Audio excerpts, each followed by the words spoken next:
Abra sua Bíblia em Mateus capítulo 27, versículo 46. Mateus 27, 46. Bota no tom tá chorando, porque quando você tocou essa música, Deus colocou um negócio no meu coração muito forte.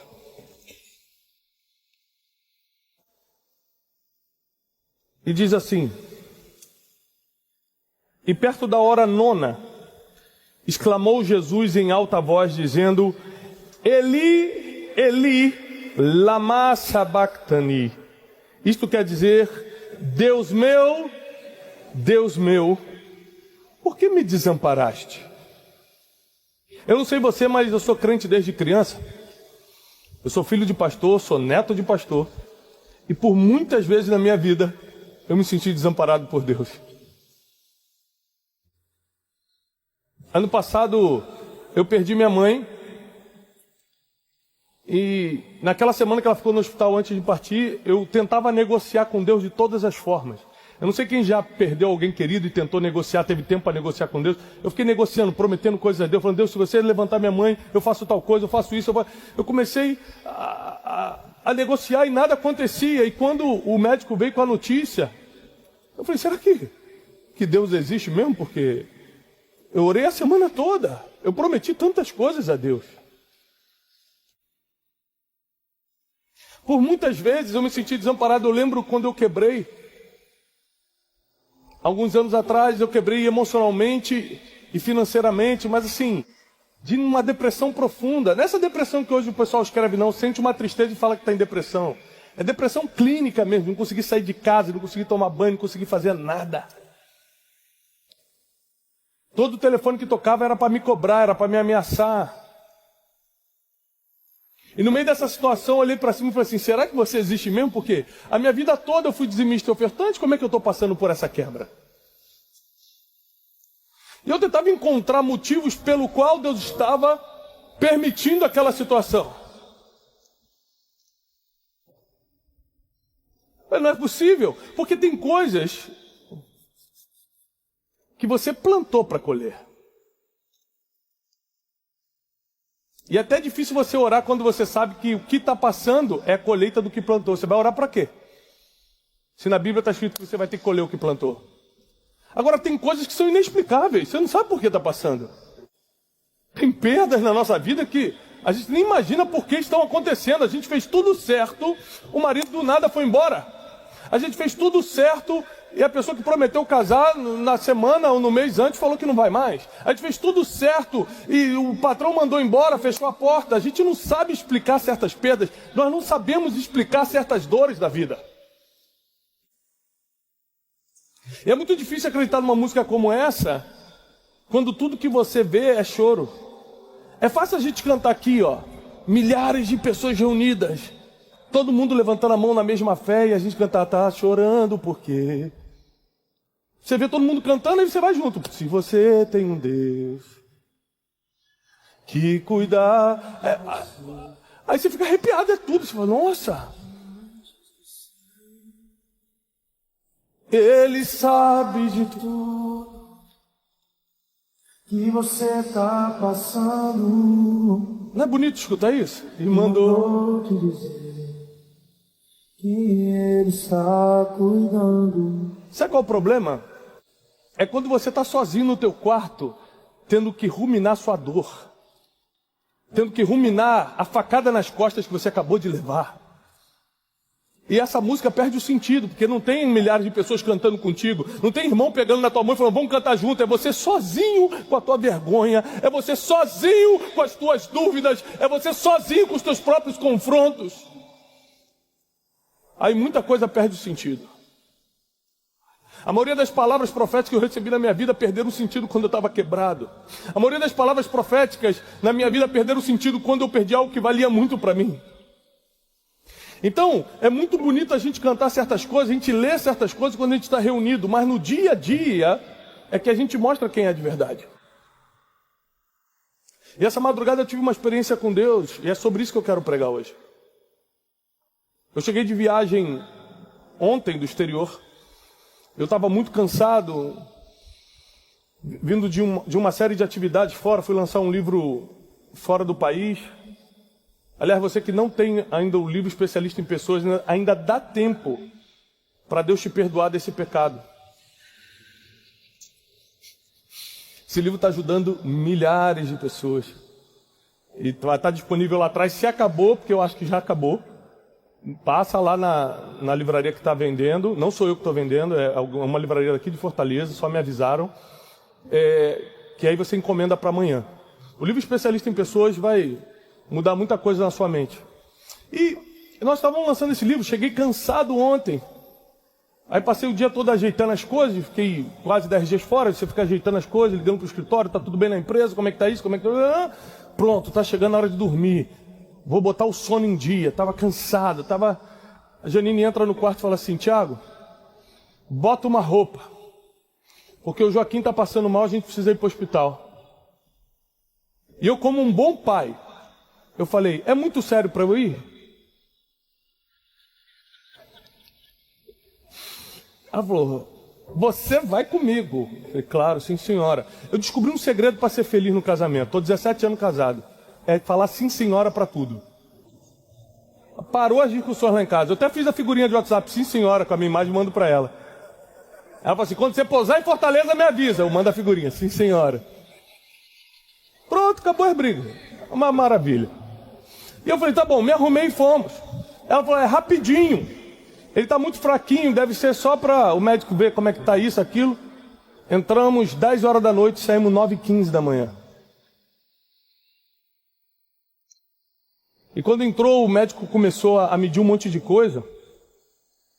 E pela fraqueza que ele estava, a primeira coisa que o médico falou assim, vamos tirar a glicose dele. Eu nem sabia que criança de 4 aninhos, eu tenho 4 filhos, que a gente está sabendo que vai ser um incentivo aí do governo de quem tiver mais de 5 filhos, a gente está tentando montar uma ONG. Tô brincando, não sei disso não. A gente planejou 3, veio 4. Que Deus é assim, né? Faz mais do que a gente pensa, imagina. A gente pensa que vai chegar uma conta no final do mês, chegam 8 boletos. A gente pensa que o cartão de crédito vai vir R$1.000. Quando chega o cartão, você bota até a culpa no diabo. Satanás, não é possível. Porque o crente adora ir no shopping comprar pela fé, é uma maravilha. Não tem R$1, pastor Lucinho. Vê uma bota que não pode comprar as irmãs, fala assim, pela fé eu declaro. Aí pega o cartão, dá na mão do vendedor, mas olha como é que é a mulher de fé, fala assim, ó, se passar, é de Deus.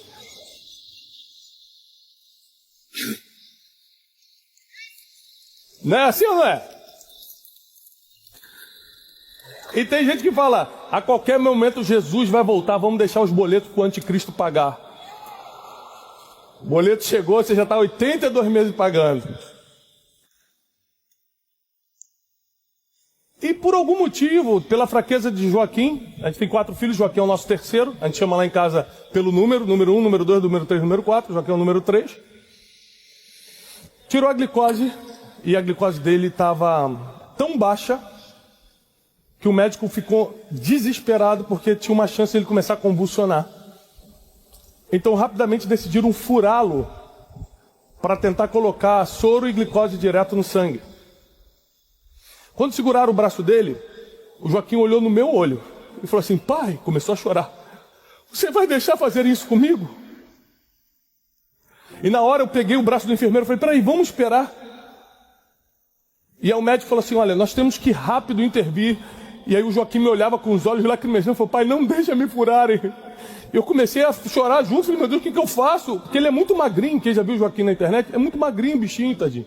Falei, a agulha vai passar o braço dele, é um toquinho. E eu ficava, enfermeira, você sabe fazer isso? Ela, senhor, trabalha há 30 anos nisso. Eu falei, não é suficiente 30 anos, como é que pode? Começou agora, já quer furar meu filho? E o Joaquim falava, pai, por favor, pai, eu te imploro, pai, não deixe eles fazerem isso. Quando a mulher botou a agulha, ele falou, pai, me protege. E eu não tinha o que fazer. Porque eu tive que tomar uma decisão ali. Se eu me metesse na dor que ele estava sentindo, ele poderia morrer naquela noite. Se eu pudesse colocar o nome nessa palavra de hoje, eu colocaria: existem dores que te livram da morte. Existem dores que te livram da morte. O problema é que tem dor que você cria e tem dor que Deus envia. E a que te livra da morte é a que Deus envia. Porque existem muitas dores na nossa vida que nós criamos. Existem muitas dívidas que nós fizemos. Existem muitas pessoas que estão machucadas conosco que nós mesmos ferimos. Existem muitas situações difíceis para resolver no casamento, resolver na nossa saúde. E nós tomamos a decisão de ir lá e fazer acontecer negativamente. E agora estamos colhendo tudo isso, ok. Mas e as dores que você não fez nada por merecer? Você não plantou nada e chegou na sua vida. O Joaquim estava tendo uma virose. Ele não fez nada para ter aquilo. Simplesmente entrou no corpo dele, colocou ele na cama. E no meio da madrugada, começou a acontecer um problema. Vai agravar a situação. Ele com glicose e com soro direto na veia, a glicose não subia. Ele estava com 47, 48 de glicose, ele podia a qualquer momento começar a convulsionar, os médicos correndo de um lado para o outro, chamando um monte de equipe, chamando um monte de coisa. O garoto assim, tremendo, com os lábios rojos: pai, me ajuda, eu não sabia o que fazer, eu orava, eu ficava de joelho, pegava a Bíblia, prometia tudo para Deus.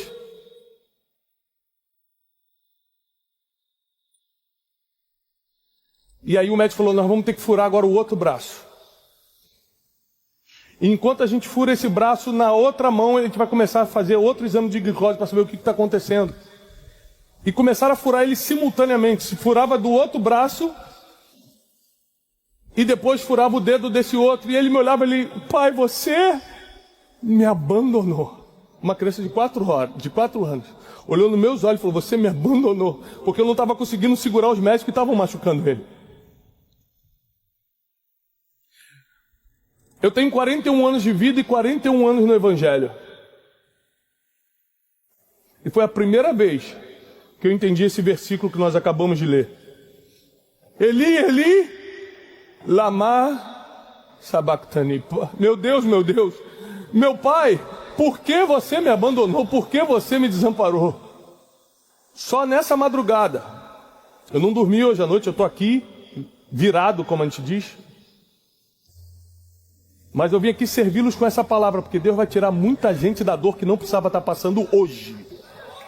Hoje, essa sexta-feira, vai ser a tua saída de dores desnecessárias. Porque a única dor que vale a pena sentir é a dor que te faz crescer, a ponto de te livrar da morte. Eu botei a mão nele e eu comecei a tomar mais coragem. Eu botava a mão nele e falei: Joaquim, não tem jeito, meu filho. Sua glicose não está subindo, eles vão ter que continuar furando. E ele vai: pai, eu não gosto mais de você. E ele começou a brigar comigo.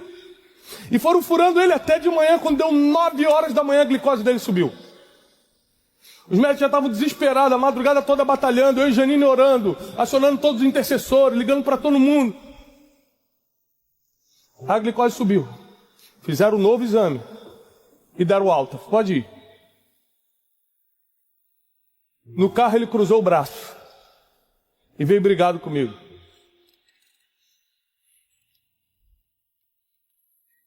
Ele: pai, eu não vou jogar mais bola com você. Falei: filho, isso vai passar.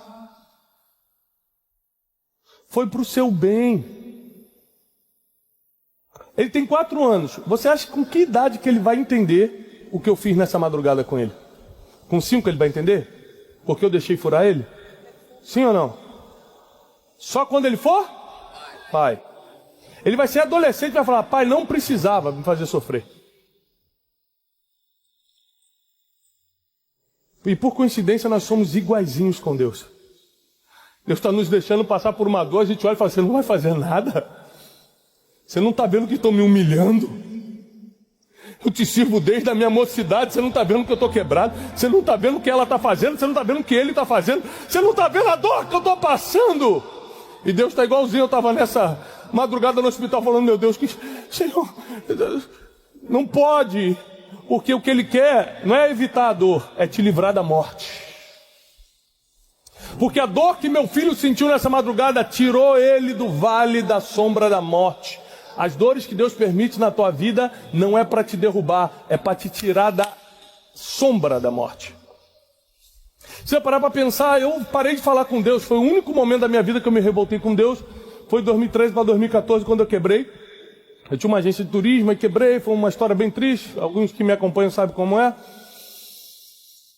E eu lembro de chutar a parede e falar: Deus não existe, porque eu servi Deus a vida toda e olha o que eu estou passando.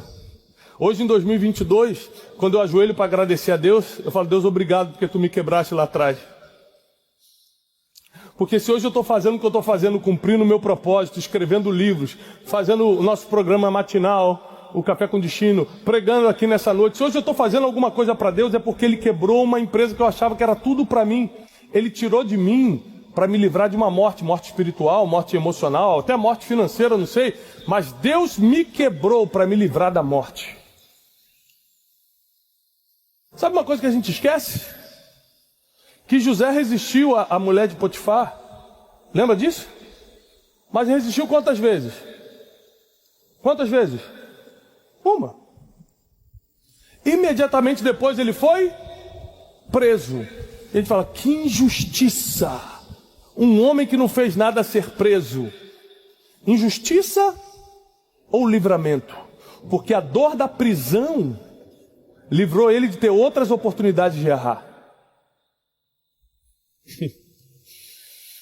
Às vezes você se sente aprisionado em alguma área da sua vida e não entende por quê. É Deus falando: vou te deixar escondido para aquelas pessoas que querem matar a tua vida emocional, matar a tua vida espiritual, matar o teu casamento, matar a tua vida sentimental. Elas fiquem longe de você porque tem grade separando.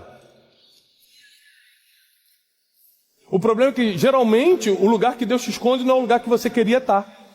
José queria estar no palácio, mas estava na prisão. Mas o lugar que Deus te guarda é o que antecede o que você sempre sonhou. Ou seja, logo depois da prisão, José vai para o palácio. Porque a dor de ser preso livrou ele de morrer espiritualmente, errando com a esposa de Potifar. Nós temos vários outros exemplos. Em Êxodo, eu quero ler com vocês. Êxodo 3,7 diz assim: e disse o Senhor: tenho visto atentamente a aflição do meu povo que está no Egito, e tenho ouvido o seu clamor por causa dos seus exactores, porque eu conheci as suas dores. Se o povo de Israel não tivesse em dores no Egito, eles nunca seriam expulsos de lá. A dor, além de te livrar da morte, ela tem uma segunda função: te colocar no destino certo. Porque teve um monte de gente no Egito que estava tão acostumado com a cebola do Egito, que quando estava no deserto, indo para Canaã, indo para a terra prometida, ficava com saudade do que comia lá.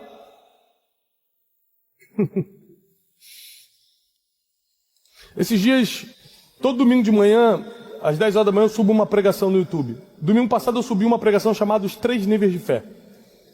Que eu explico o seguinte: o primeiro nível de fé é o nível quando você acredita porque está todo mundo acreditando. Então Moisés falou: vamos. Aí o povo de Israel: vamos. Até quem não queria foi: vou ficar sozinho no Egito, vamos. Tem gente que veio aqui porque acredita que daqui vai sair uma bênção para a tua vida. Outros vieram porque o outro veio. Eu vou ficar em casa sexta, vou para uma conferência.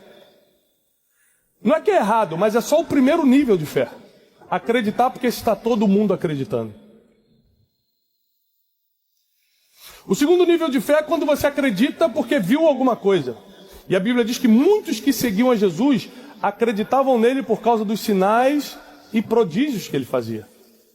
O problema de quem segue, de quem acredita só porque está vendo alguma coisa, é que quando deixa de ver, também deixa de acreditar. Por exemplo, eu chutando a parede em 2014, falando que Deus não existia, depois de experimentá-lo por anos. Por que eu falei isso? Porque eu só acreditava enquanto eu estava vendo. Mas o terceiro nível, que é o nível que Deus vai nos levar nessa noite, é quando você acredita sem duvidar. A Bíblia diz que Abraão, contra toda a esperança, em esperança creu. O que é isso?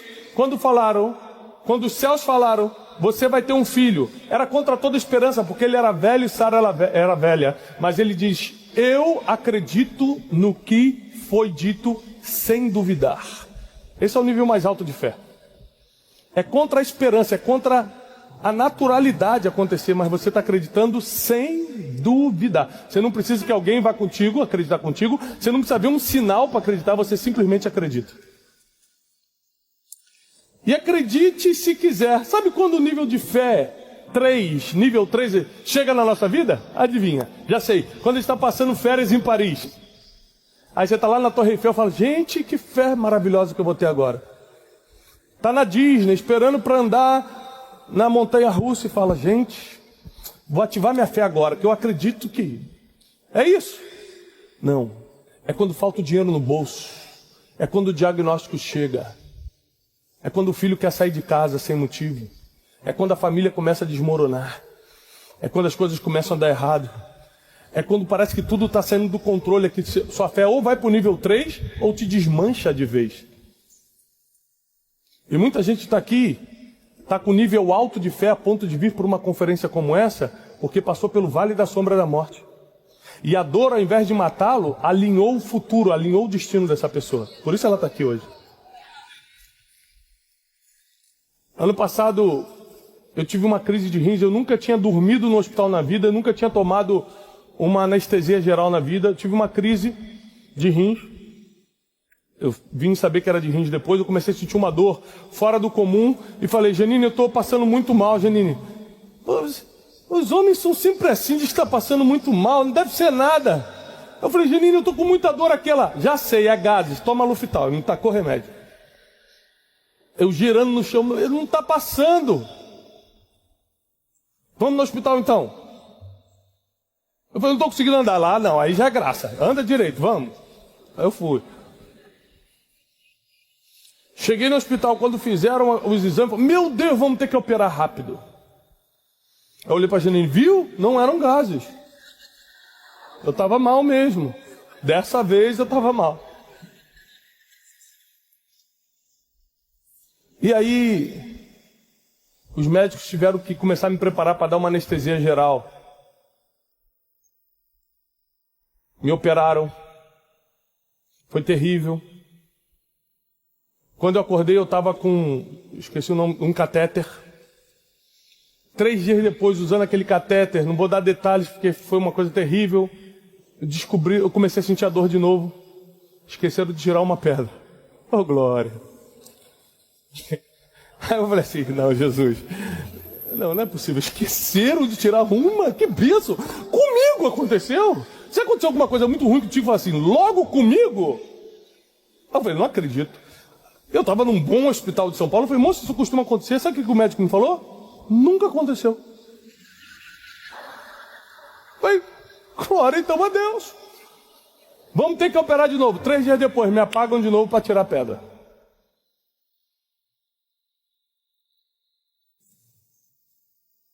Quando eu acordo e começo a sair daquela situação, eu vou fazer aquela consulta de revista para saber se você está bem. Eu falei, doutor, por que eu tive isso? Ele falou assim, porque você bebe pouca? Você bebe pouca? Então você já sabia disso. Eu também, mas nunca bebi. Pensa no homem que está bebendo 3,5 litros de água todo dia agora.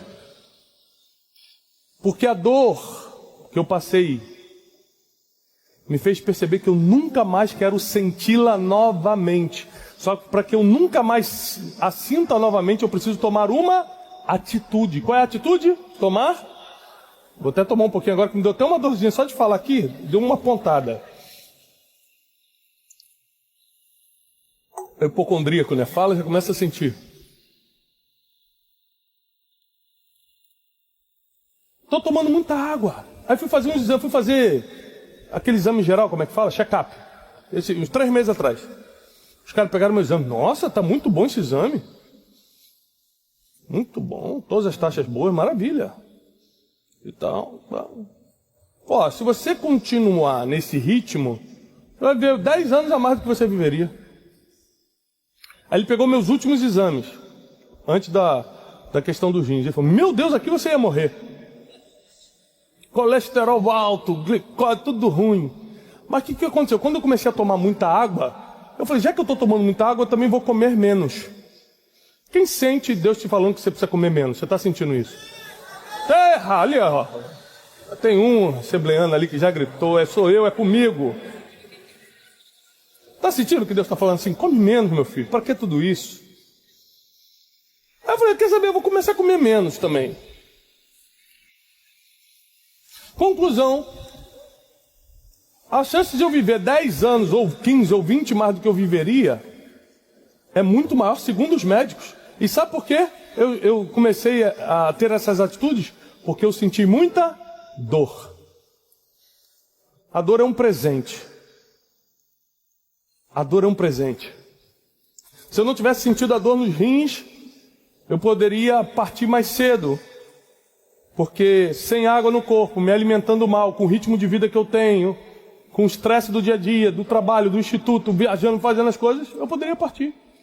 Mas algumas madrugadas no hospital me fizeram repensar minha vida toda.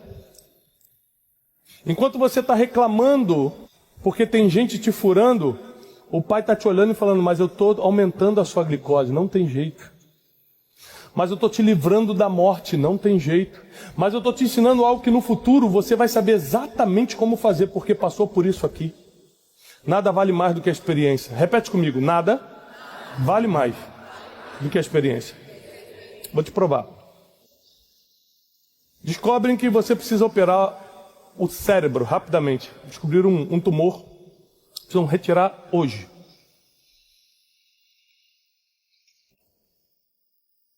E aí, quando você já está com a cabeça raspada, já está deitado no hospital, chega o médico e se apresenta. Tudo bem, meu nome é Dr. Fulano.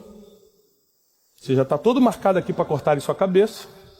Eu falo assim, e por ética eu gostaria de lhe avisar que é a primeira operação que eu faço. Eu nunca abri uma cabeça. Você já começa a tremer, né? Aí ele, não fica nervoso não. Eu fiz 8 anos de faculdade, tá tranquilo. Você ficou tranquilo com essa informação? Ninguém fica.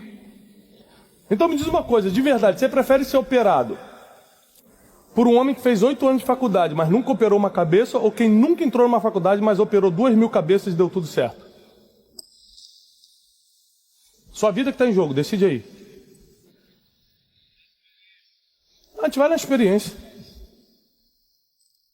Na hora que a nossa vida está em jogo, a gente vai na experiência. É por isso que Deus está deixando, ou permitiu lá no passado, você passar pelas dores que passou. Porque Ele está te dando uma experiência que ninguém tem mais. Ele está te dando uma história que ninguém tem mais. Ele está te dando um jeito de lidar com as coisas que ninguém tem mais. E é isso que vai te levantar nos dias mais difíceis. É isso que Ele vai usar para você levantar agora a dor de outras pessoas. Diploma é muito importante. Mas ninguém está aqui por causa do meu diploma. Dinheiro também é legal. Mas ninguém está aqui porque ninguém sabe quanto eu tenho na conta bancária. Ninguém está aqui por causa disso. Quem quer me escutar, ou escutar qualquer preletor, quer escutar pela experiência que ele tem para passar. Pelas coisas que ele sobreviveu nessa vida. Pela experiência que ele tem com Deus. É por isso que a gente está aqui. E a gente perde tanto tempo buscando coisas que não vão definir a nossa vida. As dores que Deus permitiu até hoje foram para te livrar da morte. Se você parar para pensar aqui, pensa nas maiores dores da sua vida. Quem aqui, na adolescência, na juventude, perdeu o amor da sua vida e chorou muito? Ficou até em depressão. Não precisa levantar a mão, não quer ver se você está casado hoje. O marido só olhando assim, Lembrou de alguém que você chorou no passado? Você já teve a experiência de encontrar essa pessoa 20 anos depois? No mercado, olhar e falar assim, Deus, obrigado pelo livramento. Pegou?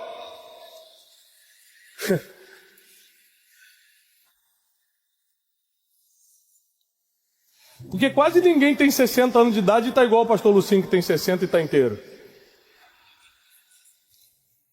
A maioria casou com um galã e agora ele virou um galão, né? E aí você está no mercado e de repente você fala, meu Deus, que livramento! Viu? Eu preferi que você chorasse com 17 anos, dissesse que eu não existia, que eu não te amava, para agora você chegar no mercado olhar e falar, graças a Deus. Você imagina que quando eu mais discuti com Deus foi quando eu quebrei, e eu falo, e hoje eu boto o joelho no chão e falo, Deus, obrigado, Senhor. Se você deixasse eu decidir, eu ia preferir ficar atrás de uma mesa, vendendo passagem aérea, não tem nada contra isso. Só que não era o meu destino, não era o meu propósito, eu não estaria aqui hoje. Eu não teria escrito os livros que eu escrevi e ajudei tanta gente. Deus não poderia estar usando o dom que é em mim, porque eu estaria preso atrás de uma mesa de escritório. Você precisa entender que existe um projeto divino na sua dor. E você não está aqui por acaso, não. Você está aqui porque dessa conferência vão sair pessoas que vão ser usadas no Brasil e no exterior. O seu testemunho vai salvar muita gente. A sua história vai restaurar muita gente.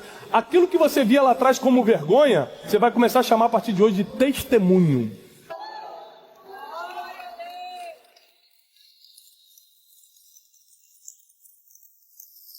O que era vergonha, repete comigo, o que era vergonha, vai virar testemunho. A sua maior vergonha do passado vai virar o seu maior testemunho.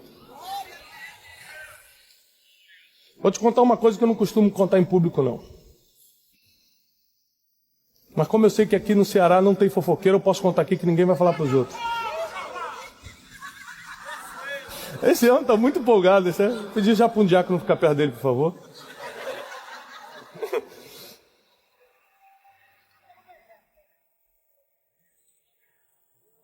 E quando a empresa quebrou, a gente não tinha mais o que fazer, a gente começou só a renegociar as dívidas e responder os processos, tudo isso. Eu comecei a orar, Deus, o que eu vou fazer na minha vida? Eu preciso sustentar minha casa. Deus falou assim, o que você tem nas mãos? A única coisa que eu tinha na mão, na época que eu ainda era empresário, eu tinha feito um mestrado nos Estados Unidos de desenvolvimento pessoal. Foi a única coisa que eu tenho é isso aqui. Ele falou, então usa isso. Eu falei, mas como? Ele falou, eu botei a habilidade natural de você falar em público. E você tem esse diploma, usa esse diploma e a sua habilidade. Então eu comecei a anunciar palestras. Eu tinha um livro chamado Rumo ao Lugar Desejado, 2014, era só uma apostila, virou um livro depois. E a gente ficava ligando para os lugares dizendo o seguinte, olha, se você levar a palestra de graça, no final o Thiago só anuncia o livro. A gente ligava para as escolas, ligava para empresas, e Janine era minha secretária, e ela falou, aqui somos o escritório do Thiago Brunet. Era só eu e ela em casa. E aí, aceitou? Ela, não, esse não. Era eu e ela trabalhando. E aí uma vez, a gente passou a semana toda ligando, ninguém queria. Do nada a gente recebeu uma ligação. Falei, olha, eu queria trazer o Thiago aqui numa cidade, falando o nome de uma cidade lá no interior do Paraná que eu nunca escutei. Falar, não era conhecido, logicamente. E falei, não, ele vai sim, tudo. Marcamos, fui lá. De um ônibus, imagina, do Rio de Janeiro para o interior do Paraná, 3 dias, uma maravilha. E aí, cheguei lá na cidade, faltava 20 minutos para eu dar minha primeira palestra semi-internacional, né, que é fora do estado. Botei no banner, palestrante semi-internacional. Meu telefone tocou 10 minutos, estava me aprontando, e o cara falou assim, eu sei onde é que você está. Era um credor que eu tinha, e começou a me ameaçar, eu vou aí, eu vou fazer um escândalo quando você começar a falar. Eu vou falar para todo mundo quem é você. E todas aquelas ameaças que vocês talvez já tenham passado alguns aqui. Esse irmão aqui já passou pelo riso. Riu e chorou, quando o cara riu e chorou ao mesmo tempo, assim, passou. E aí, irmão, entrei num lugar, você imagina assim, devia ter umas 800 pessoas. Eu ficava olhando, assim, o cara me chamou, Thiago Brunet, ninguém bateu palma, ninguém me conhecia. Subi, tudo bem, aí ficava olhando assim, né? Do nada, quando eu olho lá para trás, tem um cara assim, ó, perto da mesa de som, assim, ó. Eu falei, meu Deus, é ele. E eu comecei a falar, gente, antes de eu dar minha palestra, eu não tinha outra opção. Eu podia fugir, ou eu podia enfrentar aquela vergonha. E a maior vergonha que eu tinha na época era de falar que eu era um quebrado. Porque como é que eu ia ser palestrante de desenvolvimento pessoal se eu era quebrado? Era muito difícil para mim, não tinha como. Então era a minha maior vergonha. Só que ali eu estava confrontado, porque tinha um cara lá atrás, eu recebi a ligação dizendo que ele ia fazer um escândalo. Aí o que eu fiz? Comecei a preparar o povo.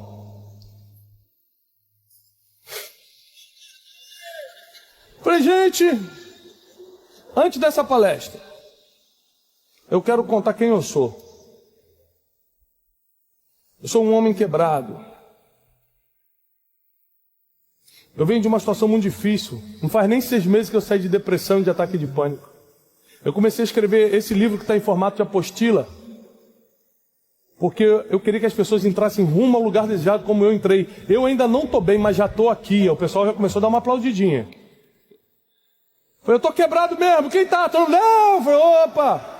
E se alguém entrasse aqui me acusando? Quem estaria comigo? Aí eu, Jesus. Não tinha esse irmão que dá glória sempre, né? Tava lá. Não estava lá. E eu fui falando. Conclusão, foi uma das maiores palestras da minha vida e foi o dia que eu descobri que falar da minha quebra conectava com as pessoas. Eu queria chegar falando bonito, falar coisas científicas, eu queria impressionar. E naquele dia Deus me mostrou que a minha vergonha era o meu testemunho. A minha vergonha era o meu testemunho. Aí acabou a palestra, o cara não gritou, começou a vir andando na minha direção. Eu já peguei a Bíblia, vesti assim, Bíblia prova de balas. Aí ele falou assim, e aí? Eu falei, opa, e aí? Gostou do som? Eu falei, que som? Ele, o som, eu sou o rapaz do som, você gostou ou não? Eu falei, Jesus, tudo isso. Contei todos os meus podres, meus problemas, Jesus. Era o cara do som. Chorei. Nesse dia eu descobri que sua vergonha é seu testemunho. O que você chama de dor, Deus chamou de treinamento para você chegar onde precisa estar. O que você chamou de aperto, Deus chamou de processo para te liberar para o destino que você vai começar a viver a partir de hoje. Tá chegando a tua hora, tá chegando o teu tempo. Deus vai levantar o teu negócio é importante para a nação. Deus vai levantar a tua família conta para essa nação. Deus vai levantar teu ministério está faltando nessa geração. Chegou a hora da gente ser levantado. Só que Deus trabalha diferente, a gente quer ser honrado. Quer começar sendo honrado. Primeiro transforma a tua vergonha em testemunho. E se você permanecer fiel, se você não negociar aquilo que Deus te entregou, quem sabe,